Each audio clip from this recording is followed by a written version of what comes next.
నీవు సింహములను నాగుపాములను త్రొక్కెదవు, కొదుమ సింహములను భుజంగములను అనగదొక్కెదవు. సింహాలను తొక్కడం ఏంటి? నాగుపాములను తొక్కడం ఏంటి? భుజంగాలేంటి? ఇవన్నీ విషపూరితమైనవి, హానికరమైనవి, ప్రాణాలు తీసేస్తాయి. అలాంటి వాటిని కూడా నువ్వు జయిస్తావంటున్నాడు. ఇదేంటి? దీని మీనింగ్ ఏంటి? దేవుని బిడ్డలారా, వెళ్ళిపోయి అడవిలో ఉన్న సింహాన్ని తొక్కమని కాదు దాని అర్థం. దాన్ని పోతున్న పామును తొక్కమని కాదు దాని అర్థం. అంటే స్పిరిచువల్ మీనింగ్ ఏదైనా ఉందా? ఎస్. నీ మీదకి ప్రాణదాడి చేయడానికి వస్తున్నటువంటి హాని కలిగించేటువంటి శక్తులు ఉన్నాయి, దురాత్మలు, చీకటి శక్తులు, అంధకార శక్తులు.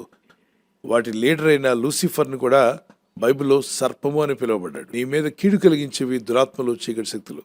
బ్రదర్, నా కల్లో పాము వచ్చింది బ్రదర్ అనగానే దాన్ని వెంటనే అందుకుని, అమ్మా శోధనలో పడిపోతున్నామమ్మా, భయపెట్టకండి. ఏది ఎంత మాత్రం మీకు హాని చేయదు. గద్దించు, ప్రభా ఆ శోధనలో నుండి నన్ను తప్పించు ప్రభా, తప్పించి దేవుడు నాకు నన్ను ఏసైనా ఆశ్రయించు. ప్రార్థన చేయి. పాములను చూసి భయపడ్డాం, భుజంగములను చూసి భయపడద్దు. నీకు కీడు చేసేవి ఏదైనా సరే అది నీ మీద పరిపాలన చేయకుండా దేవుడు తప్పించగల శక్తిమంతుడు. ప్రార్థించినప్పుడు బహుధైర్యంతో ప్రార్థన చేయాలి. ఎలా తొక్కివేస్తావు? వాటన్నిటిని ఎలా బంధించగలుగుతావంటే ఎఫ్ఎస్సి పత్రిక 6వ అధ్యాయం 12, 13, 14 వచనాలు అంటాడు, సర్వాంగ కవచం ధరించుకునండి, అప్పుడు మీరు పోరాడినది మనుషులతో కాదు, రక్తమాంసలతో కాదు, కానీ ఆకాశ మండలంలో దురాత్మల సమూహంతో పోరాడుతున్నాం. అవి ఈ నాగుపాములని చెప్పినవి, అలాగే సింహములని చెప్పబడినవి. ఇవన్నీ కూడా మామూలుగా భూమి మీద ఉన్న జీవులు కాదు, కానీ దురాత్మల సమూహంతో పోరాడుతున్నామట. అందుకే నువ్వు ప్రార్థించినప్పుడు అగ్నిలాగా దేవుని ప్రార్థన వెళ్తుంది పరలోకానికి. ఆ ఆకాశ మండలంలో నీకు అడ్డుగా నిలబడిన దురాత్మలు అగ్నిని కనబడగానే అవి దూరంగా వెళ్ళిపోతున్నాయి. అందుకే ప్రతి క్రైస్తవుని హృదయంలో అగ్ని మండుతూ ఉండాలి. మరి మన ప్రార్థన అగ్ని వల్లే పైకెళ్తుంటే పైనుండి దేవుడు పంపించే జవాబులు కూడా మిసైల్స్ వచ్చినట్టుగా జవాబులు మన ఎదుగు వస్తాయంటే దేవునికి స్తోత్రం కలుగును గాక. అగ్ని మిసైల్ చూడండి, ఆ మిసైల్స్ వచ్చినట్టుగానే ప్రార్థన భూమి మీదకి వస్తున్నాయి. ఇవి ప్రార్థనలకు జవాబులు. ఆకాశంలో దురాత్మల సమూహం నీ ఇంటి మీద నీ పైన దాడి చేయకుండా పరిశుద్ధాత్మ అగ్ని నేను కాపాడుతుంది. దేవుని వాక్యపు అగ్ని నేను కాపాడుతుంది. సమాధానకర్తకు దేవుడు సాతానును మీ కాళ్ళ క్రింద శీఘ్రముగా చితకు త్రొక్కించును.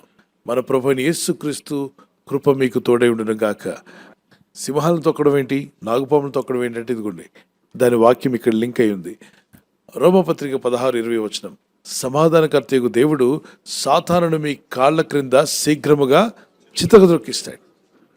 ఒకసారి చెప్పండి, సాతానా నా కాళ్ళ కింద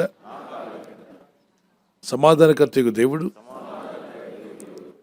నిన్ను నీ సైన్యాన్ని, దురాత్మలరా, చీకటి శక్తులరా, నా కాళ్ళ కింద మిమ్మలను యేసు నామంలో తొక్కివేస్తున్నాడు.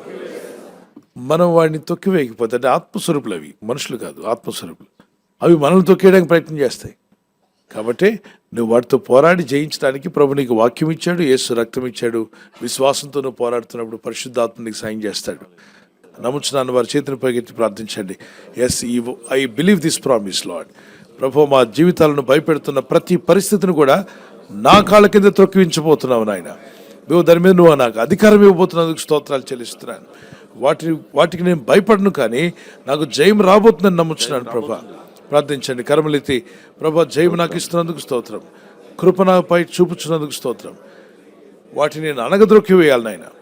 నా మీద పడుతున్నటువంటి, నాకు కీడు కలిగించేటువంటి ఆ సింహము, నాగుపాములో, భుజంగంలో, ఈ ఆత్మ సంబంధమైనటువంటి ఆత్మలోకంలో భయపెడుతున్న చీకటి శక్తులను, అంధకార శక్తులను యేసు క్రీస్తు వారికి అధికారం గల నామములో త్రొక్కివేసే శక్తి దయచేయండి. వాటిని దాటుకుని వెళ్ళే కృపనివ్వండి. నీ ప్రజల్లో ఉన్న భయం పూర్తిగా తొలగిపోనుగాక. దేవా, నీ వెలుగు వీరి మీద ప్రకాశించునుగాక. సమాధానకర్తయగు దేవా, సాతాను శీఘ్రంగా మా కాళ్ళ కింద చితక త్రొక్కిస్తాన్నావు. మా శత్రువుగా ఉండి కీడు కలిగించి, నష్టాలు కలిగించి బాధిస్తున్న అంధకార శక్తులన్నీ కూడా యేసు అధికారం గల నామములో తొలగిపోవునుగాక. ఈ రాత్రి నెమ్మదితో పండుకొని సురక్షితంగా కాపాడబడినట్లుగా నీ అగ్ని కంచి వేసి మమ్మల్ని కాపాడండి. మీ చిత్తములో కొనసాగే కృప అందరికీ దయచేయమని యేసుక్రీస్తు ప్రశస్త నామములో వీరందరికీ చక్కని నిద్ర దయచేసి తెల్లవారు లేచి కృపను మాకిమ్మని క్రీస్తు నామములో అడిగి వేడుకుంటున్నామా పరలోకపు తండ్రి, ఆమేన్, ఆమేన్. ఈ వాగ్దాన్ని మీతోనే ఉంచుకోకుండా లైక్ చేయండి, షేర్ చేయండి. అనేకులు ఈ యొక్క ఛానల్ సబ్స్క్రైబ్ చేసుకోమని తెలియపరచండి. సబ్స్క్రైబ్ చేయని వారు కూడా సబ్స్క్రైబ్ చేయండి. Good night. God bless you.